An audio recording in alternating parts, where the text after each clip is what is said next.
Oi, gente, para quem não me conhece, eu me chamo Alexandre, eu sou psicólogo cognitivo comportamental e essa semana no canal a gente vai estar falando sobre violência e alterações de comportamento que a mesma nos traz no dia a dia em sociedade. Bom, moramos no Rio de Janeiro, numa cidade que há cerca de 150 tiroteios por dia, de acordo com dados estatísticos. Isso acaba influenciando de certa forma no nosso comportamento e na nossa vivência como ser humano em cidade, em grupos, em todas as nossas relações pessoais, interpessoais, na nossa rotina diária de trabalho, de casa, de família, do dia a dia. Bom, o aumento da violência, ela traz diversos traumas no nosso psique. Ela traz diversos tipos de ansiedade, diversos tipos de medo e até mudanças de comportamento que o indivíduo adota de acordo com a necessidade, de acordo com a violência. Por exemplo, conheço pessoas que foram assaltadas e tiveram um estresse pós-traumático. O que é um estresse pós-traumático? Quando a pessoa passa por alguma situação muito crítica de agressão ou de assalto ou de tortura e que logo depois disso ela não consegue sair, ela se isola, ela fica num canto, ou quando depois de algum tempo ela consegue ir à rua, toda aquela situação vem muito viva na cabeça dela. Bom, eu posso falar sobre isso com um pouco de propriedade, porque eu mesmo passei um assalto há algum tempo atrás em um restaurante, onde eu tive que ficar trancado num banheiro com uma outra pessoa, e foi algo que me deixou muito pensativo e muito triste depois de alguns dias, que eu vi que realmente nós estamos na mão dos bandidos e estamos zero em segurança pública e tudo mais. Bom, o que isso me prejudicou? O que isso trouxe para mim de ruim?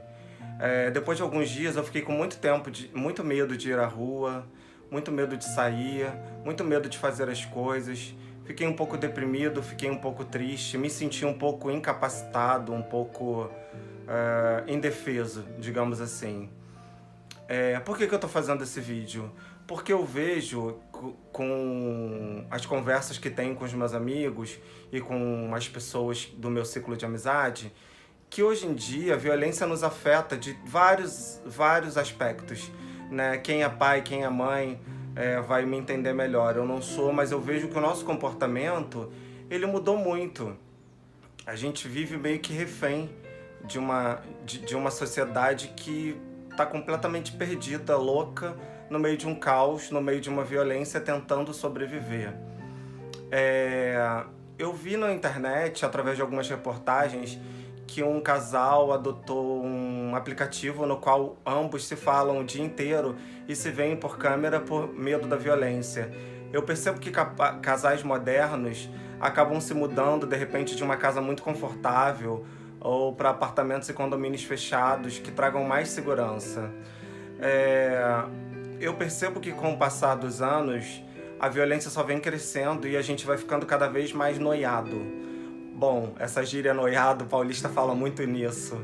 O que é ficar noiado? Ficar noiado é quando você sai e você fica o tempo inteiro, você não relaxa. Se você vai à praia, você pensa, poxa, será que eu posso tirar uma foto? Poxa, é melhor guardar o celular na cueca. Ou é melhor não levar o celular. Ou seu celular toca. Olha, eu não posso atender o celular. Muitas vezes eu me pergunto, será que isso é vida, o que a gente vive? Será que isso... Estamos naturalmente perdendo o direito de ir e vir. Antigamente, não que não fosse violento, mas era bem menos violento, né? Ir na padaria com o cordão ou com o relógio não era uma preocupação. Hoje em dia se torna uma preocupação.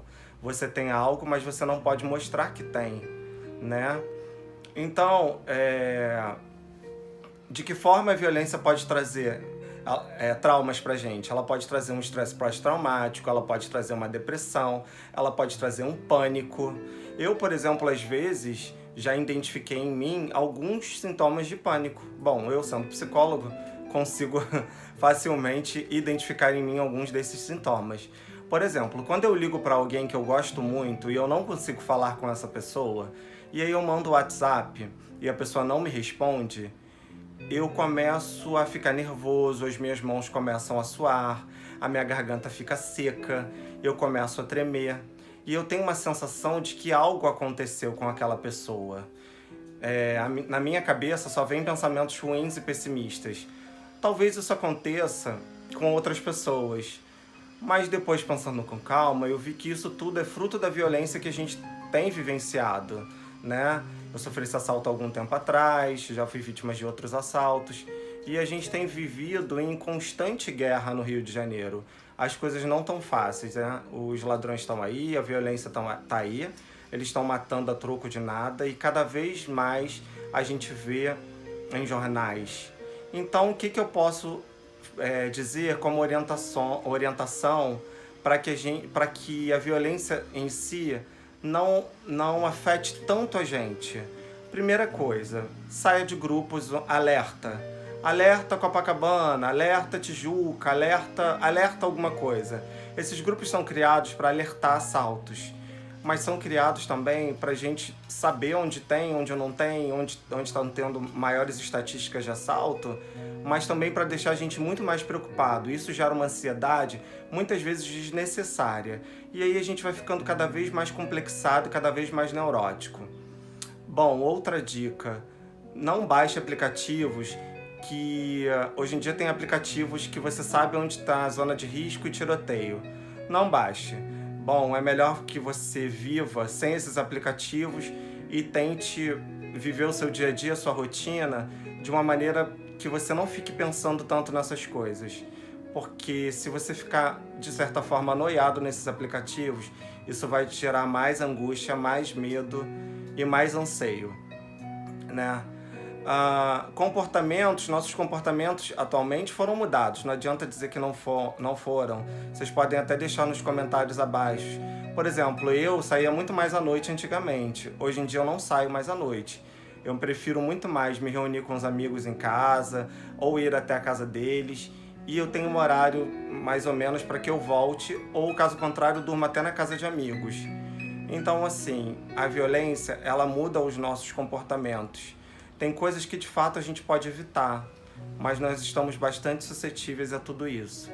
Então, tenhamos cuidado ao sair, ao voltar. Não muda muito. Se as coisas tiverem que acontecer, acontecerão. Porém, tem coisas que realmente, de fato, poderemos evitar. Por exemplo, passar em lugares que são considerados zonas de risco, sair tarde, voltar em determinados horários que são mais perigosos, digamos assim.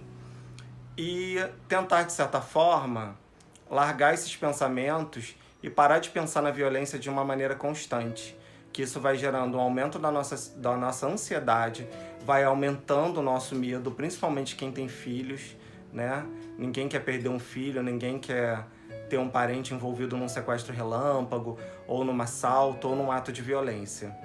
Bom, eu resolvi falar sobre violência porque eu acho que isso tem afetado muito a família de uma maneira, assim, bastante exacerbada, a família de maneira geral. Todos, se você parar para pensar, de alguma forma já foram vítimas de algum tipo de violência. Então, que saibamos identificar quando a gente está meio noiado, quando a gente está preocupado demais e quando aquilo deixou de ser saudável e é uma obsessão, entendeu? E aí, essa obsessão pelo medo, pelo que pode acontecer, pode nos fazer muito mal psicologicamente. Bom, um beijo pra vocês, se inscrevam no canal e deixem um comentário aí abaixo. Um beijão.